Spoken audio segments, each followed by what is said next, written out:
Okay, I have the next to last load over here. You can see the balance beam is at exactly 32.6, and we're putting the last kernel or two in this load to get it up to 35.4, which is the equivalent on the digital scale. Let's take this last little bit of powder, put it in that case. Here's our very last case. We'll transfer this powder, let it settle out. Now notice here, this is a case where it hung up on the magnet and now it's popped free and it is settling out, and this is going to be literally 2 or 3 kernels of powder light. So we're going to get just a couple of grains of powder in the scoop, and we're going to add just a couple of kernels. You'll notice that's all it took to take that up to exactly level. That's why these balance beams are so incredibly accurate, but only as accurate as your ability to calibrate it. Now we have that almost exactly at 32.6 grains, and so we know that powder is just about exactly 32.6 grains. We close the powder up,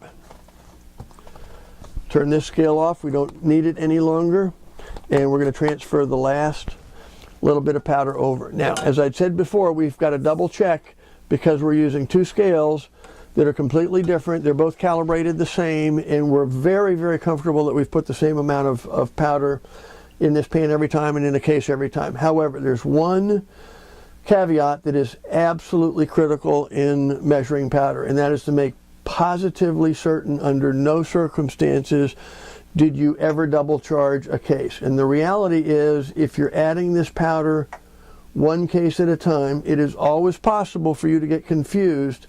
If the fill of this case is less than 50%, you could have dumped a load in a second time and doubled the charge in here, and you wouldn't necessarily know it unless you were able to check it or were attuned to checking it.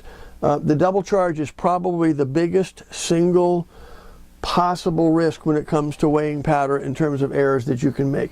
The entire range of powders, in some cases, we just did a 9mm for instance, where the entire range was between 4.0 and 4.7, so 7/10 of a grain made the difference between the minimum and the maximum, but the difference between 4 grains and 8 grains is just absolutely monumental in terms of an accidental double charge. This is 32.6. Doubling this would be 65.2, which would be absolutely catastrophic for both the firearm and the shooter.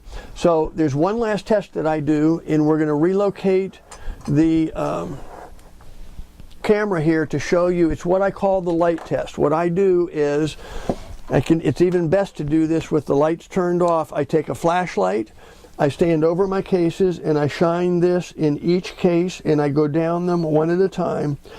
You would be amazed at how accurately you can eyeball and judge the difference in the fill with your eye to see that they're virtually the same. Now, you wouldn't be able to spot a tiny error. If one of these cases had 1/10 or 2 more powder than the other, you'd never be able to see that. But the double charge is what you're looking for, and the double charge will absolutely positively stand out like a sore thumb.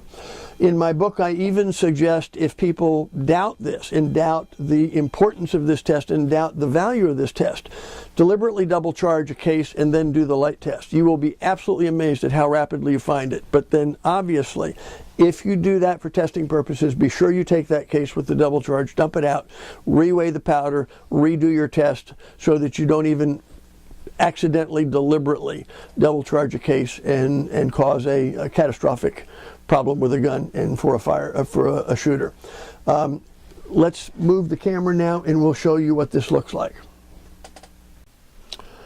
Okay, here we have our 10 .308 Winchester cases in a loading block, and they are all charged with powder. Now, as I stand over these and shine my light into the cases, it's kind of hard to see on the video, but you should be able to see that each of these cases has a remarkably similar level of powder in them.